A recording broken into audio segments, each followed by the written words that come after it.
আসসালামু আলাইকুম রহমতুল্লাহি ওয়াবারাকাতুহ।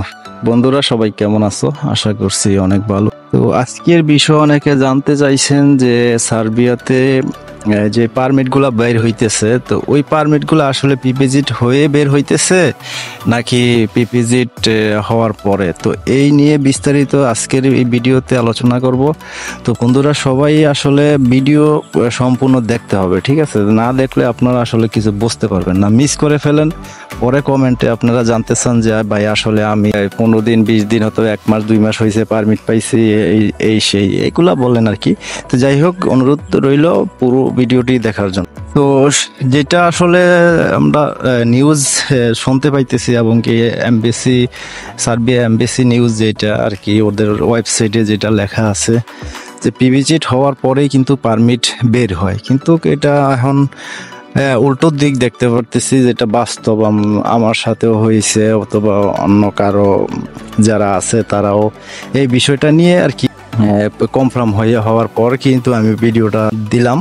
তো যেটা হয়েছে যে পারমিট চলে আসছে, ঠিক আছে? তো এখন এজেন্সি থেকে বলা হইতেছে যে পারমিটটি কোম্পানি থেকে দেওয়া হয়েছে, এখন তোমাদের যে ডকুমেন্টটা আছে পুলিশ ক্লিয়ারেন্স, তারপরে স্কুল সার্টিফিকেট এবং কি অভিজ্ঞতা সার্টিফিকেট, এগুলা সম্পূর্ণ করেই কিন্তু অনলাইন করা হয়, ঠিক আছে? তো অনলাইন করার পরে ওনারা ওইখান থেকে নাকি পিপিজিট করা হয়, যেটা ওই যে কোম্পানি ঠিক আছে কিনা, কাজ দেয় আছে কিনা, বেতন ঠিক মতন দেয় কিনা, ওনার কোম্পানিটা আসলে আদৌ কি সরকারি ট্যাক্স এগুলা সম্পূর্ণ আছে কিনা।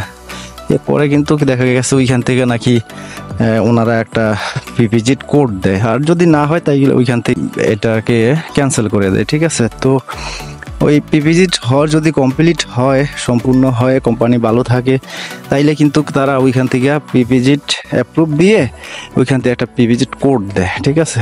মানে আপনার যেই পাসপোর্ট ডকুমেন্টস আপনার নামেই কিন্তু একটা পিপিজেড কোড দেয়। ওই কোডটা দেওয়ার পরে কিন্তু দেখা গেছে আপনি এই কোম্পানির এবং কি পারমিটে যেগুলো আছে আপনার ডকুমেন্ট সবগুলা শো করবে, ঠিক আছে?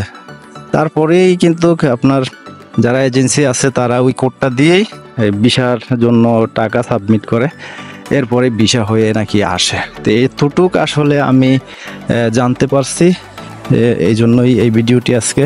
তো যারা বন্ধুরা তোমরা সার্বিয়ার জন্য পাসপোর্ট এবং কি ওয়ার্ক পারমিট পাইছো, পাসপোর্ট জমা দিছো, তাদেরকে আমি বলবো যে এখন আসলে সবাই আমরা যারা সার্বিয়াতে যাওয়ার জন্য প্রস্তুত এবং কি যাবে, পিপিজিটা আসলে এটা হওয়া উচিত, ঠিক না? আল্লাহ পরে হোক অথবা আগে হোক, এটা আমাদের জন্য জরুরি, ঠিক আছে?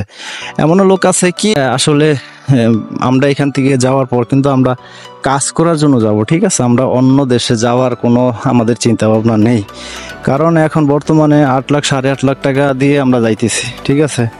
অনেকে ঋণগ্রস্ত হয়ে যাইতেছে, কেউ সরাসরি কথা যেটা যে কিস্তি নিয়ে যাইতেছে। তো এরপর ওইখানে যাওয়ার পরে যদি কাজ না থাকে তাহলে দেখা গেছে এখন অন্য রাষ্ট্রে আবার যাওয়ার জন্য 3 লাখ 3.5 লাখ টাকা ওই দেশ থেকে যাওয়ার জন্য আবার কি 3 লাখ টাকা কেউ করা সম্ভব? যারা টাকা পয়সার মালিক, বাফের অথবা যাদের টাকা পয়সা আছে তারা হয়তো যাইতে পারবে।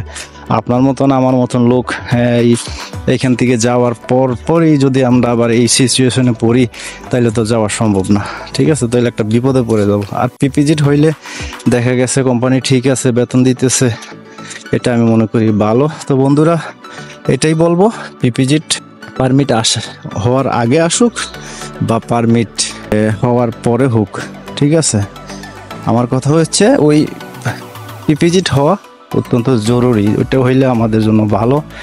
আর আমাদেরকে যারা এজেন্সি আছে তারা আমাদেরকে ঠকাইতে পারবে না, ঠিক আছে? দেখেন অনেকে বলবে যে আমাকে বইলা দিছে কোম্পানি এত টাকা বেতন, এত টাকা স্যালারি দিবে, খাওয়া দিবে, থাকা দিবে, কিন্তু পরে গিয়া দেখছে কোম্পানি বিশ্রিয়া পায় না। এটি হইলে অনেক একটা দুর্ভোগের মধ্যে পড়ে যাইতে হয়। তো বন্ধুরা ভিডিওটা যদি ভালো লাগে তো অবশ্যই চ্যানেলটি সাবস্ক্রাইব করবেন, ভিডিওতে একটি লাইক করে দিবেন, আর যদি কারো কোনো কিছু জানার থাকে অবশ্যই কমেন্টে জানাবেন। তো তো ধন্যবাদ। আমি এরপরে একটি ভিডিও দিব, কমেন্টের যারা আমাকে প্রশ্ন করেছেন এই প্রশ্নের উত্তরগুলো দেওয়ার চেষ্টা করব। তো ধন্যবাদ সবাই ভালো থাকবেন। আল্লাহ হাফেজ।